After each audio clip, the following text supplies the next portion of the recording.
हम लोग समुद्र मंथन की कथा श्रवण कर रहे थे। षष्ठम मनवंतर अजित नामक भगवान का स्वरूप, भगवान अवतार लिए अजित नाम से। अजिता अवतार का उस मनवंतर में भगवान के कई अवतार। समुद्र मंथन ऐसी लीला भगवान की जिसमें भगवान कूर्म अवतार, धन्वंतरी अवतार और मोहिनी अवतार और अजित भगवान थे ही। एक ही प्रसंग में तीन तीन भगवान का अवतार, और देखा जाए वैसे तो चार अवतार। यह ऐसा समुद्र मंथन का प्रसंग हम लोग श्रवण कर रहे थे। समुद्र मंथन कथानक तो ये है। भागवत में जितनी कथाएं हैं सब कथानक हैं, लेकिन अगर अध्यात्म से जोड़ा जाए, केवल ही कहने सुनने वाली बात नहीं, यह आध्यात्म से जोड़ करके देखा जाए तो समुद्र मंथन वाला प्रसंग जीवन को सजाने का प्रसंग है। समुद्र मंथन, समुद्र तो समुद्र है, ये है, लेकिन यह संसार भी एक सागर है, यह जीवन भी एक सागर ही है। आध्यात्मिक दृष्टि से जोड़ा जाए तो इस समुद्र अपना जीवन ही है। जीवन को मथना ही समुद्र मंथन है। गोस्वामी जी ने यही प्रसंग उठाया और एक ही अर्धाली में लिखा कि भवसागर, वह भी इस संसार को सागर का ही स्वरूप बताए। इस संसार का है तो सागर है। सागर का मंथन काहे को? तो अमृत पाने के लिए। अमृत का है तो हम लोगों ने कथाओं में कई बार श्रवण किया।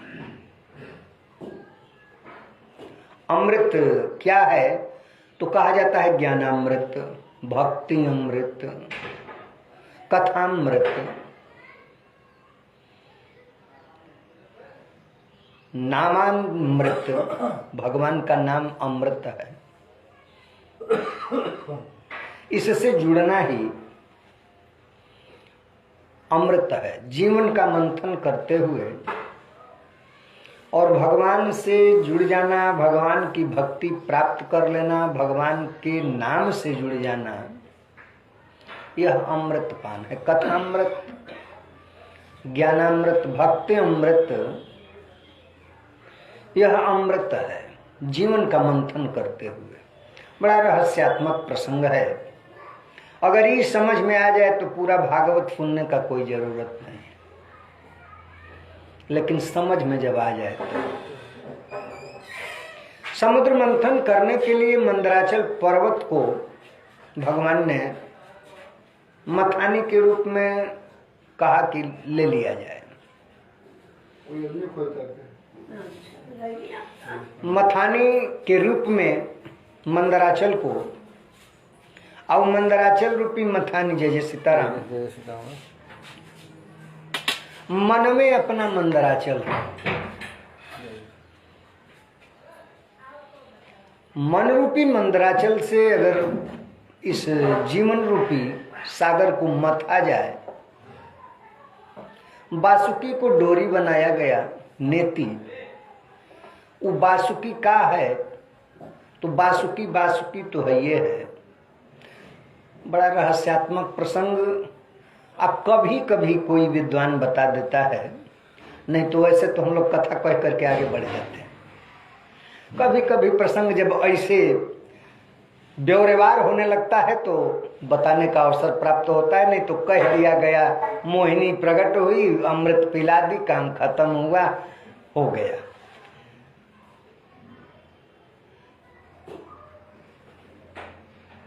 कह रहे हैं वासुकी का है, नेति बनाया गया, तो भाव ही हमारा, प्रेम की डोरी ही हमारी वासुकी।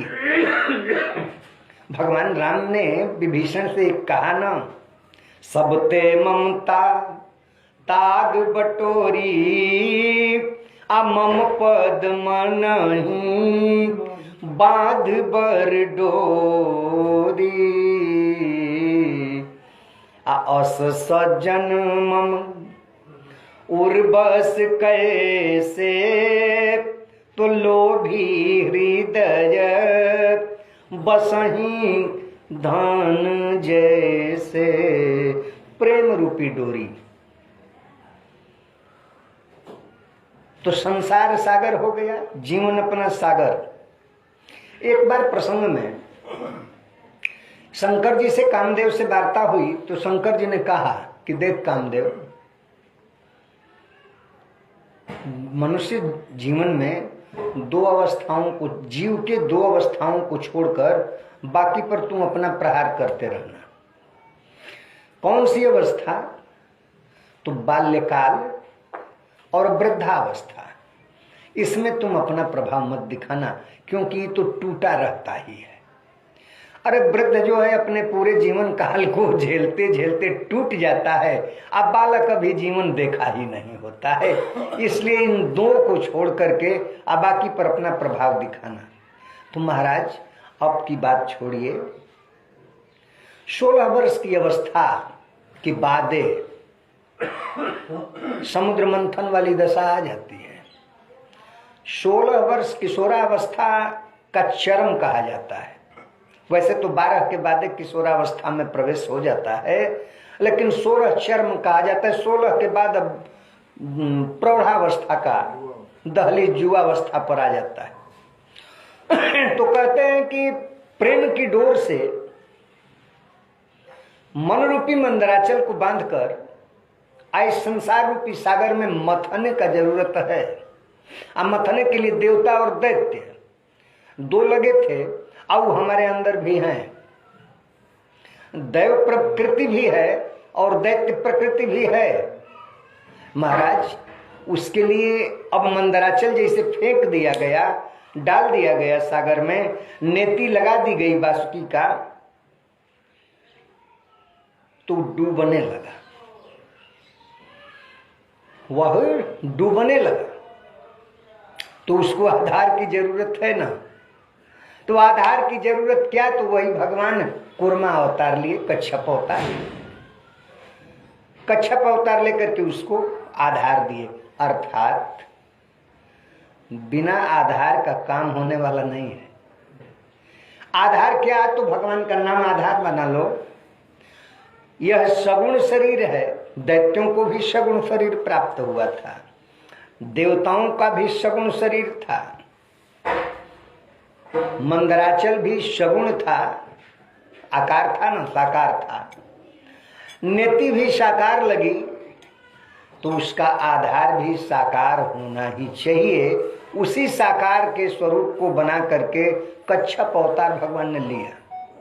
अब कच्छप अवतार यही निर्देशित करता है, कूर्मा अवतार, कि जीवन के लिए सगुण का आधार होना चाहिए। जैसे भगवान ने रामचरितमानस में विभीषण वाले प्रसंग में मम पद मन ही बांध बर डोरी, चरण कमल का आधार बनाओ।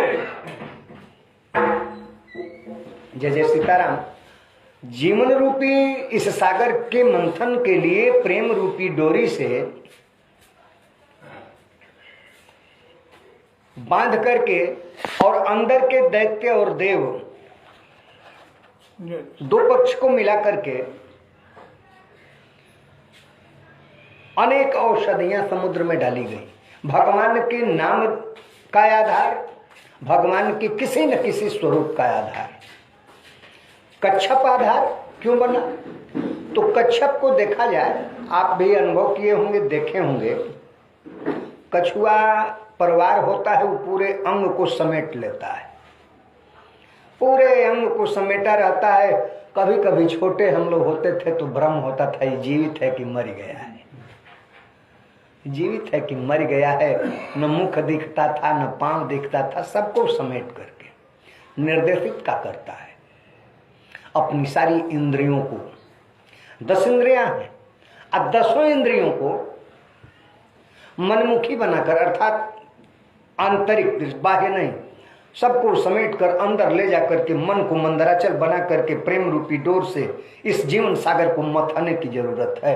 आधार तो हम दे रहे हैं, लेकिन अपने जीवन वृत्ति को सजाने के लिए इस 10 इंद्रियों को समेट करके, महाराज कोई वृत्ति न रह जाए। ये प्रसंग अगर समझ में आ जाए तो का जीवन में कहीं अब कुछ दूसरा रह जाएगा का? कुछ नहीं रहे। सारी औषधियों को डाल दिया गया समुद्र में, औषधियों को डाला गया, मंथन से पहले डाल दो। अच्छा, ये औषधियां कहाँ है? जल तो ही है सागर। औषधियां एक रूप में दवा कही जाती हैं और अन्न भी औषधि है। इस शरीर के लिए 2 चीज, भूख और प्यास, बाधक होता है। तो भूख और प्यास पर जय करने की जरूरत। अन्न और जल कितना ग्रहण करें तो दवा के रूप में। औषधियों को सागर में डालने का तात्पर्य, अन्न और जल कितना ग्रहण करें तो औषधि के रूप में। भूख और प्यास पर अगर काबू करोगे, शरीर हल्का होगा तो भगवान के भजन में मन लगेगा। निद्रा देवी नहीं परेशान करेंगे। अगर ऐसा नहीं होता है तो खूब खाओ, खूब सो, मंथन करने की जरूरत क्या है? मंथन किया जाता है अमृत प्राप्त करने के लिए। समुद्र मंथन इसीलिए किया गया। उसमें 14 रत्न उत्पन्न हुए, लेकिन उसका परम उद्देश्य तो अमृत पाना ही था। अमृत जब तक नहीं पाया गया, तमाम पदार्थ आते गए, लेकिन मंथन रुका नहीं। हमारा भी परम उद्देश्य होना चाहिए वही अमृत। उस अमृत को पाने के बाद ही, अमृत मिला मंथन बंद हो गया, नहीं तो उससे पहले तमाम आए, 14 रत्न आए। श्रीमणि रंभा वारुणी अमीय शंख गजराज, धनमन कल्प द्रुम धन धेनु शशि धनवंतरी विष बाज। 14 रत्न। सबसे पहले मंथन जब शुरू होगा, अर्थात भक्ति के मार्ग में आप लगेंगे, जीवन को मथना शुरू करेंगे तो पहले विष आएगा, और उस विष को कोई स्वीकार नहीं करता, विष कोई नहीं पाना चाहता। आई विष का है कालकूट जहर। जीवन की प्रतिकूलता ही विष है, विषम परिस्थितियां ही विष हैं। आप भक्ति के मार्ग में लग जाएंगे, आपकी तबाही मचने लगेगी, लोग गालियां देने लगेंगे, बड़े भक्त बने। देख लीजिए, आपको बीमारी पर बीमारी परेशान करने लगे, ये जान लीजिए कि अब जीवन रूपी सागर का मंथन जब हम करना शुरू किए हैं तो यही विष उत्पन्न हो रहा है। लोग निंदा करेंगे, लोग गालियां देंगे, यही कालकूट जहर है। अच्छा, ये कालकूट जहर को पी कौन सकता है, पचा कौन सकता है? तो जिसको उस नाम रूपी आधार प्राप्त हो। नाम रूपी आधार जो पकड़ लिया हो, अर्थात पूर्व के आधार को बनाकर मन उस पर बिठा करके और मंथन जो कर रहा हो, नहीं तो तमाम निंदा होगा। और वो जो सह लिया निंदा गाली जो जिसके प्रति आती है, शंकर जी नाम का आधार, जय जय सीताराम नाम का आधार बनाए हैं, हमेशा राम राम राम राम करते हैं। और उनसे जाकर निवेदन किया गया कालकूट जहर को पी जाओ महाराज, आप ही जहर को पचा सकते हो। उन्होंने स्वीकार किया।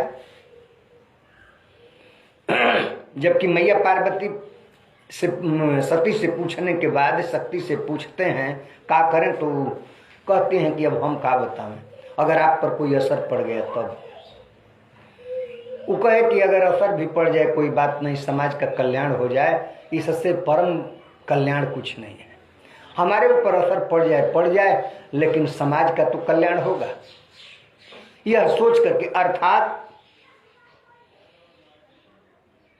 दोष जो है वो अपने स्वीकार करें, लेकिन समाज में तो उपदेश इसका यही न है, समाज में अच्छा चीज दें और बुरे चीज को स्वयं स्वीकार कर लें। उसका अगर अपने ऊपर कोई प्रभाव दुष्प्रभाव पड़े तो ठीक, लेकिन दुष्प्रभाव भी नहीं पड़ेगा अगर आधार बना लिया जाए उस ब्रह्म को। तब रा कह करके रा कहेंगे मुख खुल जाएगा। रा कहे कालकूट को स्वीकार किए, म कहे मुख बंद हो गया। रा म आप कह करके अनुभव करिएगा, रा पर मुंह खुलेगा, म पर मुंह बंद हो जाएगा। उस विष को गले में रोक लेना। हमने बताया कथा में, रोक लिए अंदर हृदय में प्रणाम। हृदय में हमारे भगवान है, उन पर असर पड़ जाएगा, नीचे नहीं उतरने देंगे। ऊपर अगर निकला तो जन कल्याण के लिए हम पान कर रहे हैं, लोगों पर असर पड़ेगा। ये कथानक रहा। लेकिन जब संसार का मंथन होने लगे, इस जीवन का मंथन हो और विष निंदा रूपी विष जब प्राप्त हो, गाली गलौज रूपी विष आने लगे, तो उसे पेट में भी नहीं जाने देना है और बाहर भी नहीं निकलने देना है, अर्थात कंठ में रोक लो। आज जो कंठ में रोक लिया उस विष को, तो वह पूज्य हो गया। भगवान भोलेनाथ का एक नाम मिला, नीलकंठ उनको कहा गया, नीलकंठ महादेव। पेट में जाने का तात्पर्य, अगर आप गाली दिए हो, आपसे हमारा कोई बैर हो और पेट में हम रखे हों, अवसर की तलाश है, जब अवसर मिलेगा तो हम जवाब देंगे आपको। यही नीचे उतरना है। तो नीचे मत जाने दो, पेट में मत जाने दो, छोड़ो, जो हुआ भूल जाओ, काम खत्म। उसका प्रत्युत्तर भी मत करो। विष पचाने का यही तात्पर्य है। हम लोगों से ही होगा, आई जब नहीं होगा तो अमृत के विषय में का पड़े हो, जाओ छोड़ो, 84 के चक्कर में आ जाओ। जब ये जीवन रूपी समुद्र मथा जाएगा तो सबसे पहले ये विष आएगा। इसे बर्दाश्त करने का, सहन करने का, सेवन करने का अगर आपको तरीका प्राप्त हो, उत्तर प्रत्युत्तर मत दो, मुख बंद कर लो, अर्थात रा और म कह करके उस विष को पी जाओ। अगर असह्य हो रहा है तो राम राम करो, भगवान के उस नाम से जुड़ जाओ। अगर गाली बहुत असह्य हो रही हो तो नाम जप शुरू कर दो, उस नाम जप से उसे पचाने का प्रयास करो। अंदर भी मत जाने दो। अगर अंदर चला जाएगा तो नहीं, लोग कहते हैं अरे इसकी